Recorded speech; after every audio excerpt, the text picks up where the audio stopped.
Oke, terima kasih. Bismillahirrahmanirrahim. Assalamualaikum warahmatullahi wabarakatuh. Waalaikumsalam warahmatullahi Selamat wabarakatuh. pagi, Wilujeng Enjing, Sampurasun, Rampes. Sadayana. Alhamdulillah, hari ini kita kembali bertemu di podcastnya Bispangtan, ruang bicara untuk orang Bandung, khususnya nanti kita bicara terkait dengan pangan dan pertanian, tapi dari sudut-sudut yang menarik. Pagi ini di dalam suasana yang cerah, agak mendung, kita berada di lingkungan yang baru kembali ini. Alhamdulillah kita ada di lingkungan terbuka, cukup asri. Jadi teman-teman, sobat semua, ini kita sekarang berada di lingkungan Saung Ujo. Mungkin sobat semua pernah atau sering mendengar Saung Ujo. Nah, hari ini kita berada di lingkungan Saung Ujo yang cukup terkenal, bahkan saya ingat betul sejak kecil saya masih sekolah SD sangat mengenal betul dan dengan Pak Ujo almarhum dulu. Kemudian juga karena saya juga berada di lingkungan sini sebetulnya kehidupan dari kecil, jadi nggak terlalu asing dan eh, sudah ke mancanegara kalau orang bicara Saung Ujo. Dan hari ini alhamdulillah kita ditemani oleh salah satu eh, pemilik penerus atau keluarga dari Saung Ujo. Saya perkenalkan Pak Sam Ujo ya, tapi Ya, biasa ya, dipanggil Kang Sam, ya, benar. ya. Nanti kita bicara banyak tentang pangan dan pertanian, tapi dari sisi budaya, khususnya angklung, dan ini juga menjadi salah satu karakter kota Bandung. Salah satunya Bandung terkenal ya karena ada Saung Ujo. Nah, jadi mudah-mudahan semua tetap tune di acara ini, dan juga di sini saya sedikit memperlihatkan ini apa ada kendaraan motor. Ini yang uniknya ini motor listrik. Jadi sekarang pemerintah Kota Bandung sedang mulai menggiatkan atau menguji coba penggunaan kendaraan listrik, salah satunya dengan motor listrik. Tujuannya ya untuk eh, membangun atau menciptakan lingkungan yang bersih ya, go green lah begitu ya secara umum. Dan pemerintah Kota Bandung memulai dengan menguji coba ada 22 motor ini. Mudah-mudahan ini bisa mengilhami begitu, dan mudah-mudahan suatu saat Kota Bandung memang akan terbebas dan lebih bersih lagi. Amin. Kemudian juga di samping ada apa ya? Ini namanya teh angklung ya. Angklung. Ya, Angklung, angklung. angklung. Eh, ya ini cikal bakalnya Saung Ujo. Jadi itu teman-teman semua. Jadi mudah-mudahan kita nanti bicara cukup banyak tentang Saung Angklung. Kang Sam ini. Ya. Jadi kita ingin tahu atau ingin minta eh, mungkin teman-teman banyak yang menunggu nih. Eh, Sejak awal mungkin kemunculan ini Saung Ujo ini apa yang melatar belakangi. Kemudian termasuk Kang Sam sendiri ini sudah keturunan atau keluarga berapa Ya, itu ya ya. sebelum itu. Termasuk sampai hari ini Ya. kondisinya seperti apa? Mana? Assalamualaikum warahmatullahi wabarakatuh. Uh, Sampurasun. Sampai. Baiklah, akan saya sedikit menceritakan hal-halnya Saung Angklung Ujo. Saung Angklung Ujo ini dirintis oleh almarhum ayah saya, Abah Ujo Ngalagena, sama almarhumah ibu saya, Ibu Sumiati, itu sejak tahun 1960-an. 60 Ya, semenjak merdeka. secara resmi di akte notaris itu tahun 1973. Karena pergerakan terus dari tahun 60-an, nanya Bapak bilang ini harus segera dilegalkan. Kata 3 orang, saya, Bapak dan Ibu, ke hadapan akte notaris Komar di Bandung tahun 1973 ya, September. Nah, kenapa melatar balik itu? Karena Bapak Ujo ini sejak zaman konferensi Asia Afrika tahun 1955 itu sudah belajar angklung dari Bapak Daeng Sutigna almarhum. Iya, iya. kebetulan bapak itu guru kesenian, bertemu dengan bapak Daeng Sutiknya juga seorang guru musik. Dan disitulah bapak mulai belajar membuat angklung dan cara memainkannya.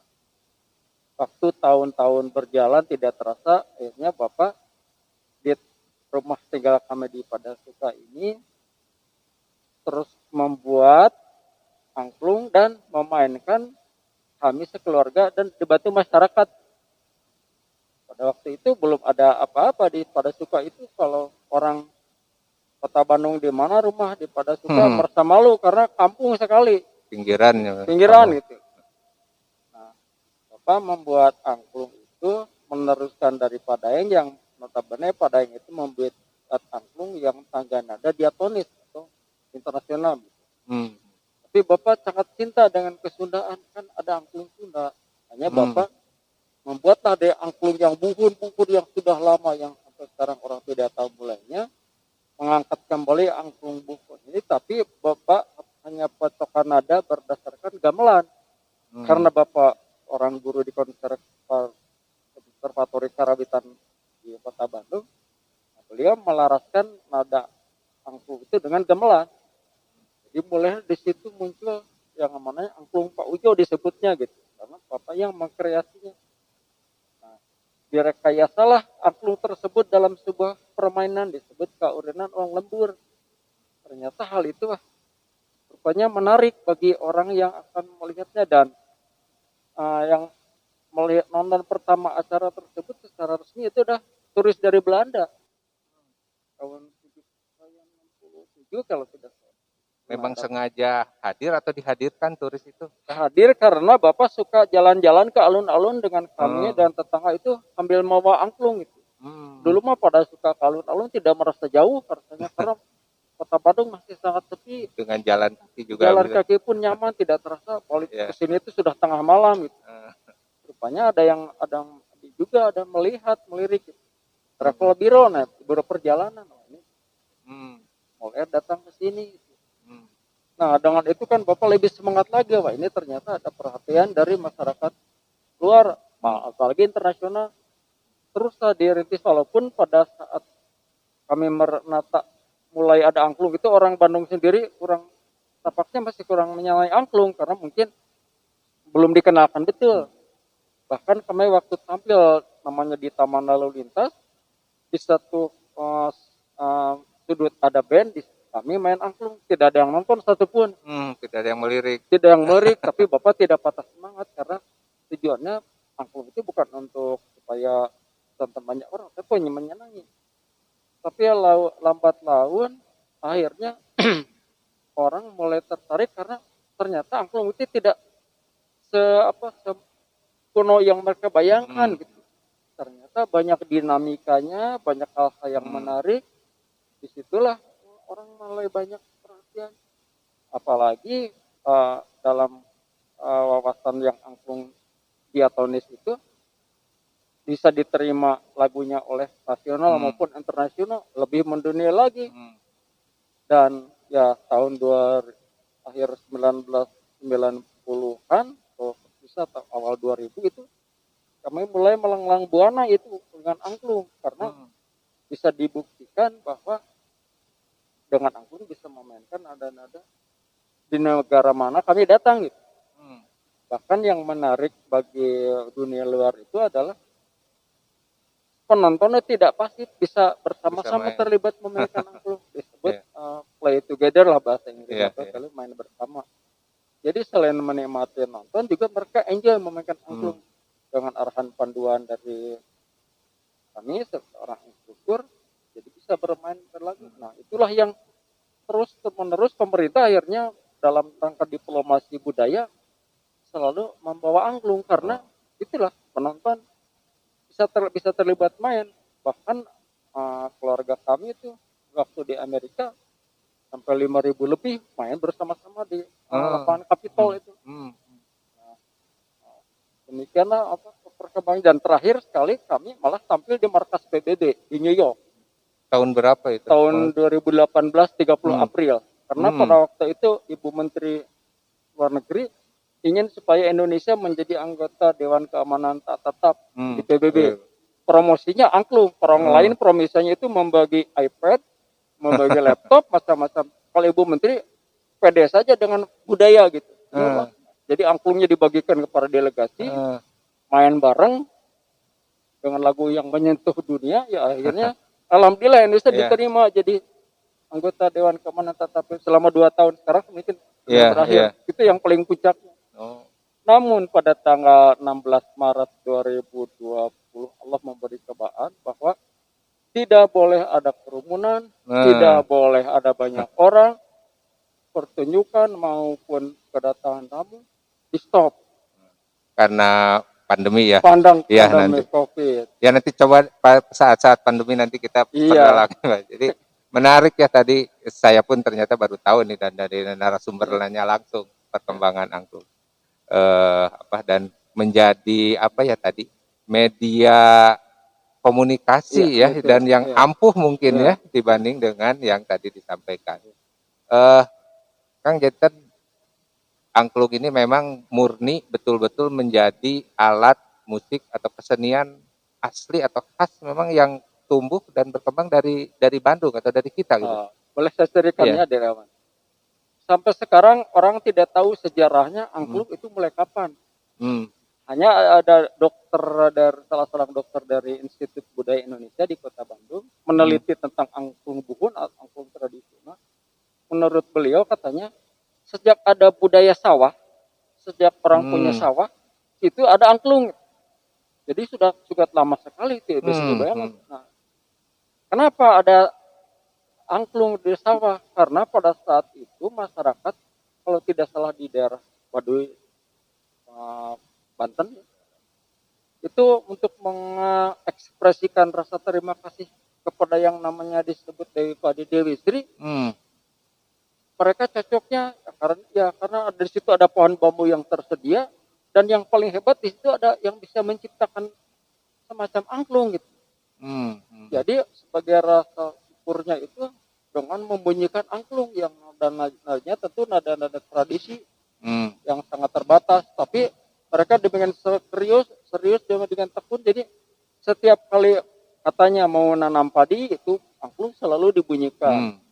Setelah panen juga bunyikan angklung ngambilkan pare kalau itu. Jadi sudah sejak lama itu angklung. Dan semua dari bambu ya Kang? Dari bambu, murni dari bambu, tidak ada alat apa-apa. Nah, sehingga PBB UNESCO pada 16 November 2010 mengakui bahwa angklung adalah heritage intangible from Indonesia gitu. Milik dunia angklung ini, tapi berasal dari Indonesia. Jadi sudah 2010. Diakui secara resmi dunia UNESCO yang patokan bahwa ternyata dunia sudah mengakui.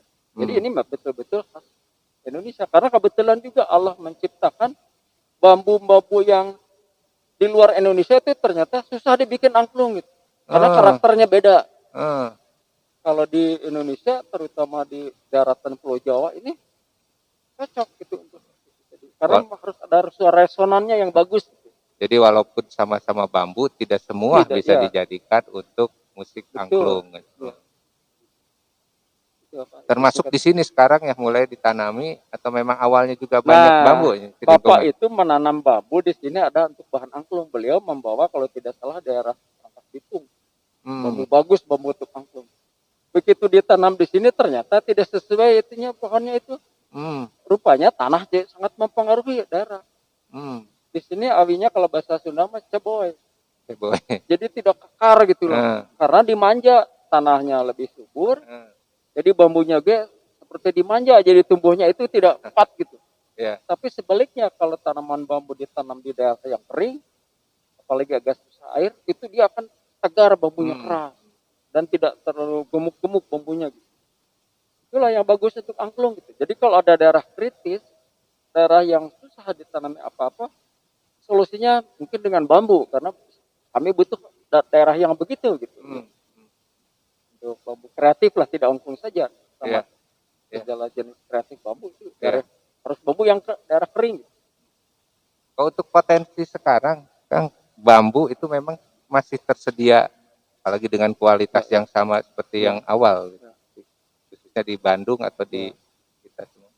Zaman Bapak masih ada, begitu juga Pak Daeng, itu bambu kualitasnya jempol lah gini. Hmm. Tapi karena pada waktu itu sampai sekarang pun orang itu hanya nembang saja, Hmm. apalagi asal istilah di kebun itu yang punya kebun itu nggak jual kebun gitu. Itu mau segala bambu aja dibawa pada habis lah pokoknya karena kan Hmm. dia ekonomis itunya tujuannya. Hmm. Tidak ada pohon bambu yang ada pohon di kebun itu diambil aja gitu. Akhirnya dampaknya kualitas bambu itu Hmm. terus menurun dan sampai saat ini kalau tidak terjadi pandemi itu sangat kekurangan sekali Hmm. bambu itu untuk kualitas yang bagus ya. Kalau bambu banyak di pinggiran Hmm. jalan itu. Hmm. Tapi kalau yang namanya bambu untuk alat musik angklung itu susah gitu proses sekarang. Memang perlu ada upaya untuk pelestarian, pengembangan, penanaman, tapi sekali lagi harus daerah yang cocok untuk kreatif gitu.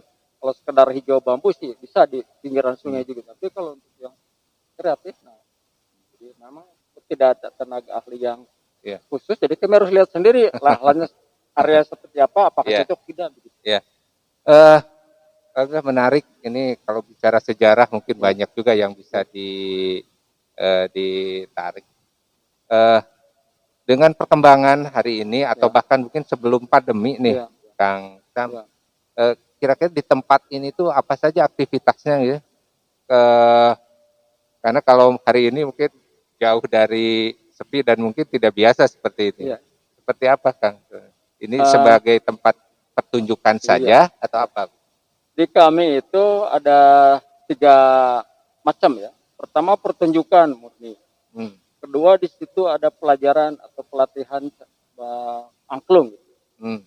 Ketiga ya kombinasi. Di sini ada juga untuk sebuah kalau ada corporate mengadakan suatu outbound gitu dengan materi atau tulisnya angklung, ini diselenggarakan. Tiap hari jadi saya itu kalau ke sini telinga itu nggak pernah istirahat. Pagi suara angklung, menjelang siang bunyi lagi angklung, sore bunyi angklung lagi. Jadi 3 kali itu tidak pernah berhenti sebelum pandemi gitu. Dan di sini suasananya memang banyak orang gitu, pemain juga banyak, orang yang datang juga banyak. Dan memang terbuka ini untuk Terbuka, umum dan siapa saja ya. Siapa saja terbuka itu. Tapi begitu pertengahan Maret diumumkan itu berbalik 180 derajat. Tempat ini sepi, senyap, tidak ada sangat jarang, apalagi baru-baru aja itu boleh ada bunyi-bunyi angklung, tapi dengan protokol kesehatan, dengan terbatas. Jadi kami sudah hampir sebulan lagi nih, 1 tahun. 1 tahun kami ya udah mau tidur Maret atau tiarap gitu. Ini berat terus terang bagi kami sekarang. Iya. Termasuk hari ini kita mungkin kalau sebelumnya nggak akan bisa nih kita duduk di sini, apalagi bisa bicara lama ini dengan Kang Sam. Ramai banyak orang ya. Ya mudah-mudahan Kang Sam ini memang dengan pandemi ini berdampak terhadap banyak hal lah. Ya salah satunya terkait dengan pariwisata juga budaya, apalagi ini yang biasa keseharian dikunjungi. Tapi mudah-mudahan kita ngambil hikmahnya, Kang Sam. Mudah-mudahan ini membawa sesuatu yang lebih baik, walaupun kita tahu sendiri kita harus terus berjuang untuk mengisi kekosongan ini. Mudah-mudahan dan saya yakin lah ini akan ada akhirnya dan akan ada sesuatu yang lebih besar. Oh, mangga Kang. Masih ada sesi lain sebetulnya Kang.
Yang ini justru tadi yang saya menarik ya.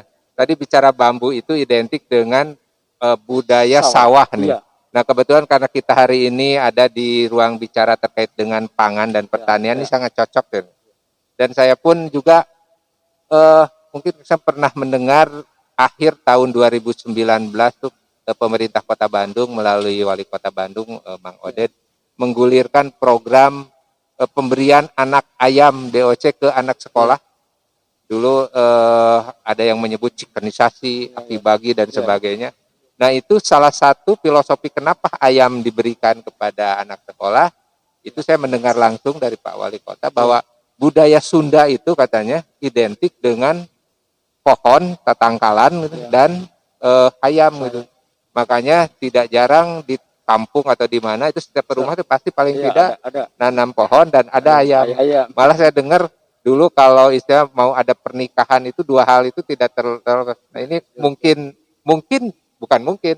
Saya meyakini ya betul. Jadi pemberian anak ayam juga ini sebagai bagaimana mengembalikan karakteristik atau budaya itu menjadi semangat untuk anak.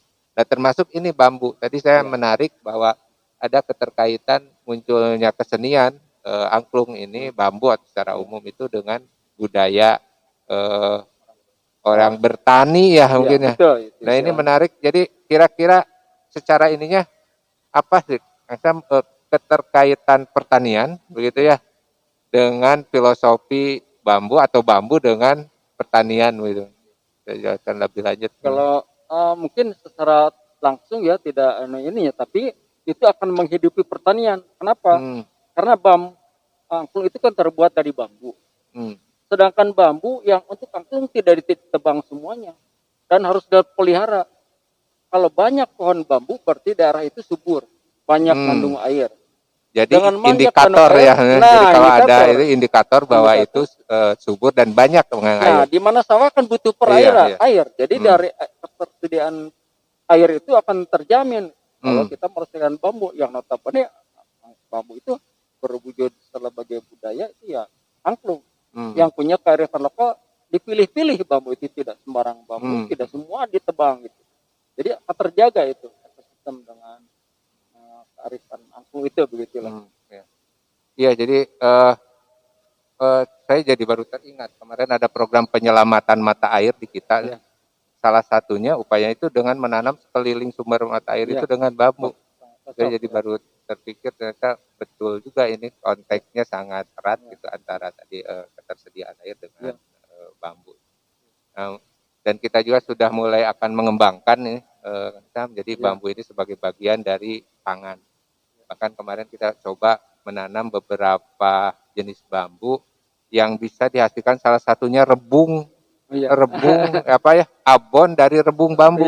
Dan ini akan menjadi mungkin sebuah temuan lah begitu ya yang menjadi ciri ketahanan pangan melalui bambu. Nah ini ya menarik dan saya yakin karena ini apalagi berjalan dari budaya lokal, budaya lama yang selalu berkembang, ini akan menjadikan sesuatu yang baik.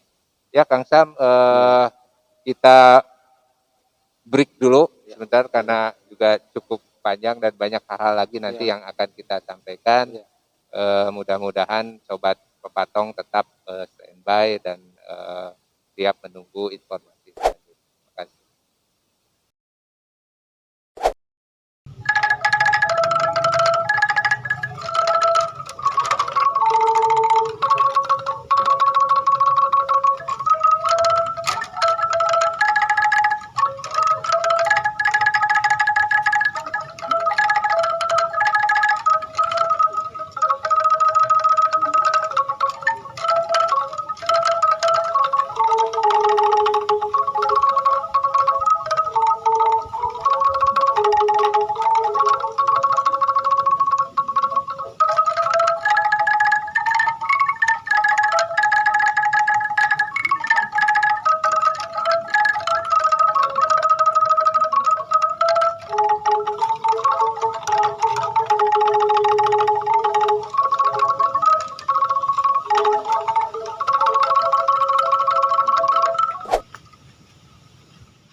Oke, kita lanjutkan. Terima kasih sobat-sobat semua yang masih standby. Eh, Kang Sam, jadi memang tadi bicara perkembangan yang awalnya Ya, begitu apa besar, ya, dan insya Allah saya berkeyakinan nanti suatu saat setelah amin. pandemi ini juga Ya, akan mulai. Tapi kira-kira ini dengan kondisi pandemi tentunya kan ya, aktivitas tadi berkurang. ya, Padahal saya tahu di sini melibatkan banyak sekali ya, seniman, ya. termasuk mungkin pekerja seni. Betul. Nah, kira-kira selain mudah-mudahan juga ini pemerintah atau pihak yang punya karena ini merupakan benar-benar aset, tidak hanya aset negara tapi aset Ya, dunia. Mudah-mudahan juga ada kepedulian untuk ya bagaimana ini ya, mengembalikan citra kemudian ya. aktivitas yang ada di sini. Nah, kira-kira dari Kang Sam sendiri dengan kondisi seperti sekarang apa yang kira-kira bisa Ya, dilakukan ya begitu karena ya, hidup tetap harus berjalan. ya, Apalagi kita mungkin nanti juga ada yang bisa dikolaborasikan gitu ya, ya. Silakan. ya. Terima kasih. Eh, Begitu ada kejadian seperti pandemik ini, dengan seniman dan banyak istirahat, kemudian juga di sisi lain perut itu tidak bisa istirahat, harus diisi dengan cara apa? Misalnya kalau membeli juga harus ketersediaan dana uang. Nah, timbullah kami berpikir, oh mungkin untuk ini peringatan dari Allah untuk kita selalu berpikir lebih jauh gitu. Jadi artinya saya berpikir seniman itu rupanya harus punya keterampilan lain lah supaya ini bisa hidup. Yang menyambung ke isi perutnya begitu. Kalau nyambung isi perut berarti pangan harus tersedia gitu. Nah, Yang paling ini. sederhana saja biasanya kalau di rumahnya itu tersedia ada, katanya sekarang saya tertarik dengan programnya Pak Dispangtan itu waktu membuka di Kompas TV ada buruan saya, mungkin ini yang cocok. Jadi dengan yang terbatas bisa itu kan budayakan ikan, tanaman saru yang secukupnya. Katakanlah kalau tidak punya uang tapi punya yang harus siap ada yang bisa jadi makan, barangkali itu yang bisa akan mendorong seniman itu akan selalu positif ya, untuk langkahnya gitu loh. Itu yang hubungannya dengan isi perut kami gitulah. Apalagi tempat kami ini mungkin cukup memadai kalau sekian banyak nanti pekerja seni atau seniman itu masing-masing punya garapan atau katakanlah urusannya yang harus dikerjakan oleh masing-masing orang. Di antara mereka mungkin ada kompetisi siapa yang paling bisa untuk melakukan sesuatu ini. Nah, jadi itu akan timbul gairah gitu. Selain mungkin sambil menunggu situasi normal kembali, tapi kekuatan ini artinya kemampuan seniman untuk bisa saya sebutkanlah bercocok tanam itu memang sekarang saatnya gitu loh. Saya dalam situasi ke depan belum tentu Pak ini kita akan normal segala cepat. Tapi kalau pangan mah sekali lagi tidak bisa dihindari, setiap hari kita butuh makanan. Iya. Alhamdulillah Kang Sam sangat terkait sekali nih. Jadi apalagi filosofi seni ini juga awalnya dari alam ya atau dari pertanian. Sekarang akhirnya kita coba untuk kembali lagi ke alam atau ke pertanian. Tadi ada inisiatif bagaimana memanfaatkan aktivitas termasuk kemampuan diri dengan cara melakukan bercocok tanam melalui buruan saya ini. Saya sangat menyambut baik dan nanti kita coba lebih lanjut kolaborasi kerjasama. Apalagi ini Saung Ujo ini lahan begitu luas, saya juga tadi jalan-jalan. Lumayan. Banyak sekali yang bisa dimanfaatkan, tidak hanya nanti untuk seperti sekarang itu tanaman yang hanya bisa dilihat, kalau istilah Pak Wali hanya tenjoan hungkul, tetapi selain ditenjo ya bisa dimanfaatkan, apalagi tadi pangan. Nanti kita coba kembangkan lebih jauh nanti buruan saya di Saung Ujo. Mudah-mudahan saya berharap juga ini menjadi tempat edukasi yang selama ini hanya edukasi dari sisi budaya angklung tapi juga bisa berkembang menjadi edukasi di bidang pertanian. Itulah atau buruan saya. Yang harapan nah, saya kami begitu, juga akan insya Allah nanti kita sama-sama kita support. Mudah-mudahan niat kita bisa lancar, bisa dimudahkan dan tentunya juga ini akan membawa berkah ya untuk kita semua. Terakhir nih, Kang Sam, karena waktu juga nih.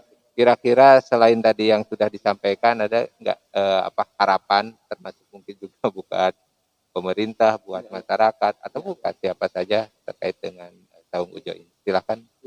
Kalau harapan pertama tentunya saja pandemi ini segera berakhir. Tapi kalaupun barangkali seperti tadi itu seniman ini punya ketahanan pangan jelas itu. Ya.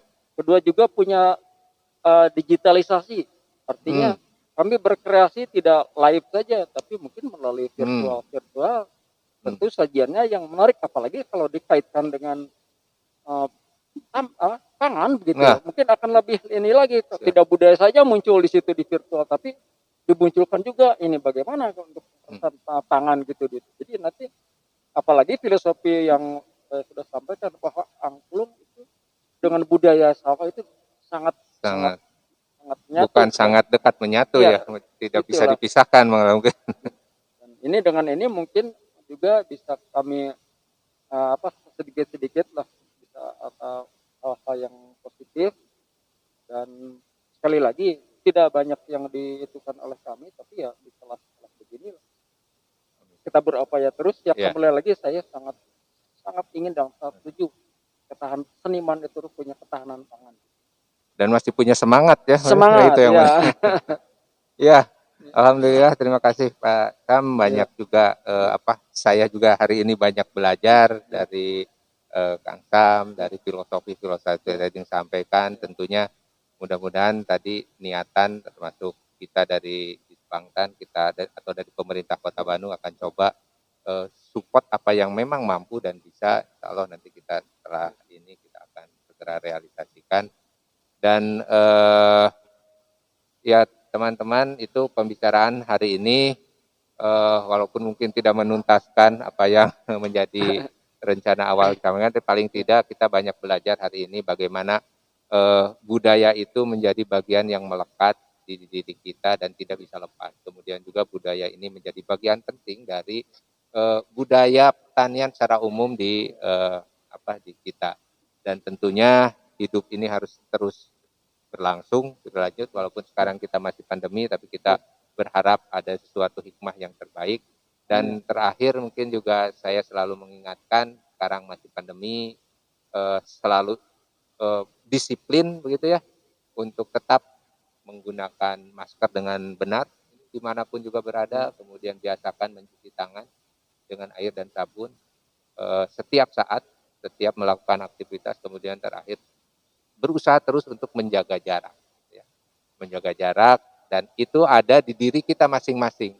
Jadi kunci yang utama itu, selain memang kita tetap berusaha, berdoa, dan tetap berusaha yang keras. Dan insya Allah dengan semua dukungan, partisipasi pemerintah, masyarakat, warga, kita bekerja sama hingga pada akhirnya mudah-mudahan segera pandemi ini berakhir.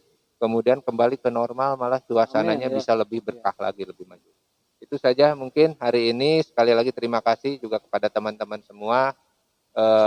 Mudah-mudahan kita nanti bisa ketemu lagi dan dengan agenda, dengan pembicaraan yang menarik lainnya.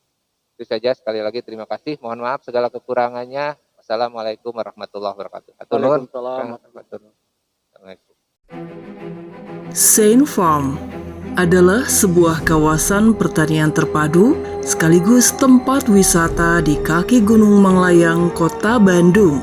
Di sini, kita dapat berekreasi sambil belajar tentang budidaya pertanian, tanaman hidroponik, ternak domba, ayam, dan ikan seperti lele dan nila yang sudah menggunakan teknologi bioflok. Menikmati senja, bercengkrama bersama teman, sahabat, dan keluarga dalam hangatnya api unggun akan memberikan kenangan yang sangat indah. Seindah panorama Gunung Manglayang, hijaunya sawah Sekemala, dan hamparan Kota Bandung yang menawan. Yuk mampir ke Saint Farm, Sekemala Integrated Farming.